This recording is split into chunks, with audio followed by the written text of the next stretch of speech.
నమస్తే, welcome to whistle. నేను మీ స్వాతి.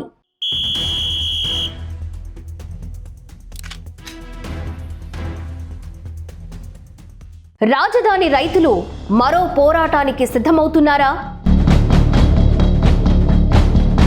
తమ సమస్యలు పరిష్కారం అవ్వాలంటే రైతులు మళ్లీ రోడ్డెక్కాల్సిందేనా?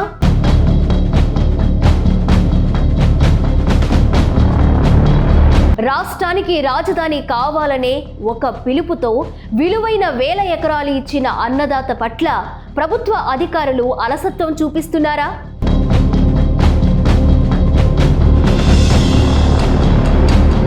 అసలు రైతుల భాగస్వామ్యం లేకుండా అమరావతి అభివృద్ధి సాధ్యమేనా అనే ప్రశ్నలు ఇప్పుడు పెద్ద దుమారం రేపుతున్నాయి.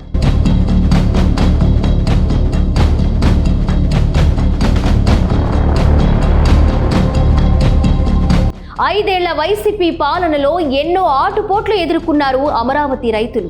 తమ భవిష్యత్తు బాగుంటుందనే ఒకే ఒక్క లక్ష్యంతో విలువైన భూములను ప్రభుత్వానికి అందించారు. కానీ ఆ లక్ష్యం నెరవేరలేదనేది ఇప్పుడు అమరావతి రైతుల ఆవేదన. ఇదే విషయంపై తీవ్ర అసహనం వ్యక్తం చేస్తున్న అమరావతి రైతులు మరోసారి ఉద్యమ బాట తప్పదని చేసిన హెచ్చరికలు ప్రభుత్వాన్ని కూడా కలవరపెడుతున్నాయి.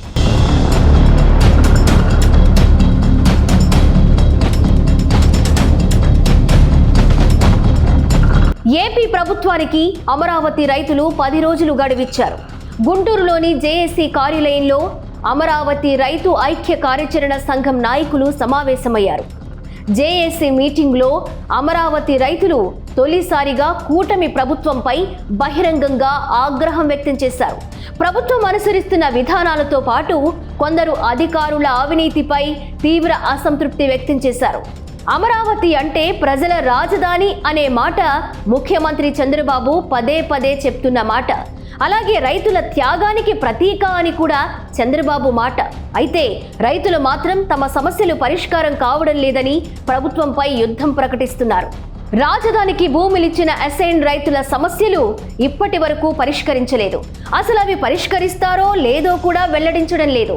ఇక కీలకమైన కౌలు చెల్లింపు అంశాన్నైతే ప్రభుత్వం పూర్తిగా మర్చిపోయిందనేది రైతు సంఘం నేతల ఆరోపణ. కౌలు చెల్లింపు క్రమబద్ధీకరణ ఎప్పుడు జరుగుతుందని నిలదీస్తున్నారు. గత ప్రభుత్వంలో కౌలు దక్కలేదు. ప్రస్తుత కూటమి ప్రభుత్వం కౌలును క్రమబద్ధీకరించాలని డిమాండ్ చేస్తున్నారు. ఇక వీటితో పాటు రోడ్డుపోటు ప్లాట్ల కేటాయింపు అంశంపై కూడా రైతులకు ఎన్నో ఇబ్బందులున్నాయన్నారు. వీటిపై ఇప్పటికే మంత్రి నారాయణకు స్వయంగా ఫిర్యాదులు చేశామన్నారు. అలాగే సిఆర్డీఏ అధికారులకు ఎన్నోసార్లు వినతి పత్రాలు ఇచ్చామని గుర్తు చేశారు. అయినా సరే ఇప్పటి వరకు వాటి పరిష్కారానికి ఎలాంటి చొరవ చూపించలేదన్నారు రైతులు. వీటితో పాటు గ్రామ కంఠాల సమస్య, అసంబద్ధమైన ఎఫ్ఎస్ఐ విధానం, ఇతర సమస్యల పట్ల అధికారులు ప్రభుత్వ అలసత్వ ధోరణి, క్రింది స్థాయి అధికారుల అవినీతి చర్యలపై నిర్లక్ష్య ధోరణి పట్ల రైతు కూలీలు ఆందోళన వ్యక్తం చేశారు. అమరావతి రైతుల సమస్యలపై ప్రభుత్వం అలసత్వ ధోరణి అవలంబిస్తోందని అమరావతి రైతు జేఏసీ అధ్యక్షులు మాదాల శ్రీనివాస్ ఆగ్రహం వ్యక్తం చేశారు. అలాగే రైతుల భాగస్వామ్యం లేకుండా అమరావతిలో అభివృద్ధి కార్యక్రమాలు నడుస్తున్నాయని అన్నారు. రైతు సమస్యల పరిష్కారంపై ప్రభుత్వం వెంటనే దృష్టి పెట్టాలని డిమాండ్ చేశారు.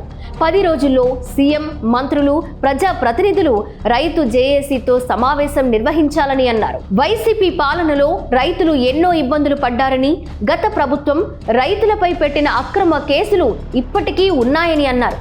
అధికారంలోకి వచ్చిన తరువాత వాటిని ఎత్తేస్తామని ఇచ్చిన హామీ 15 నెలలు గడిచినా అమలు కాలేదని అన్నారు. ఇక సిఆర్డీఏలో క్రింది స్థాయి అధికారులు రికార్డులను తారుమారు చేస్తున్నారనేది రైతుల ఆరోపణ. ప్రభుత్వ నిర్లక్ష్య ధోరణి వల్ల రైతు కూలీలు ఆందోళన చెందుతున్నారు. భూ సమీకరణ సమయంలో సీఎం చంద్రబాబుతో పాటు మంత్రులు కూడా కీలక హామీలిచ్చారు.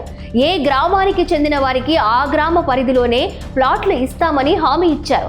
కానీ ప్రస్తుతం ఆ హామీ అమలు కావడం లేదనేది రైతుల ఆరోపణ. భూములిచ్చిన రైతులకు ఫస్ట్ సిటిజన్ కార్డులు ఇస్తామని చెప్పి ఇప్పటికీ జారీ చేయలేదని రైతులు ఆగ్రహం వ్యక్తం చేస్తున్నారు. అమరావతి అంటే ప్రజల రాజధాని అని చెప్తున్నారు తప్ప అమరావతిలో ఏర్పాటైన తొలి శాశ్వత భవనం సిఆర్డీఏ కార్యాలయ ప్రారంభోత్సవానికి కూడా ఆహ్వానం అందలేదని అన్నారు. ప్రతి 2 నెలలకు రైతు జేఏసీతో సంయుక్త సమీక్షా సమావేశం జరగాలని డిమాండ్ చేశారు. ఇక ప్రభుత్వం నుంచి సరైన స్పందన రాకపోతే రైతులు, కూలీలు భారీ సమావేశం నిర్వహించి తదుపరి ఉద్యమ ప్రణాళిక ప్రకటిస్తామని హెచ్చరించారు.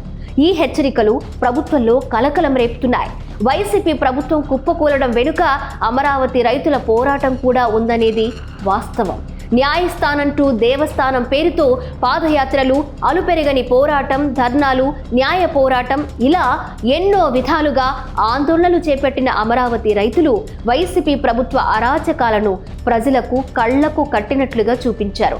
రైతులపై అక్రమ కేసులు, మహిళలపై దాడులు, కౌలు చెల్లింపులో నిర్లక్ష్యం, పాదయాత్ర చేస్తున్న రైతులపై దాడులు ఇలా 1 కాదు 2 కాదు ఎన్నో దారుణాలకు పాల్పడింది గత ప్రభుత్వం.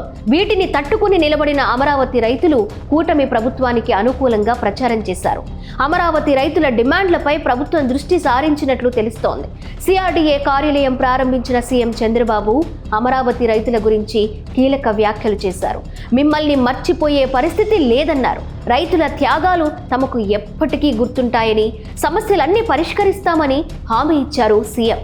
అమరావతి రైతులను మర్చిపోతే త్యాగాలు మర్చిపోయినట్లే అని వ్యాఖ్యానించిన చంద్రబాబు రైతుల సమస్యల పరిష్కార బాధ్యతను మంత్రి నారాయణ, ఎమ్మెల్యే తెనాలి శ్రావణ్ కుమార్తో పాటు కేంద్ర మంత్రి పెమ్మసాని చంద్రశేఖర్కు అప్పగించారు. త్వరలోనే తను కూడా స్వయంగా కలుస్తానంటూ చంద్రబాబు హామీ ఇచ్చారు. మరి చంద్రబాబు హామీతో అయినా అమరావతి రైతుల సమస్యలు పరిష్కారం అవుతాయో లేదో చూడాలి మరి.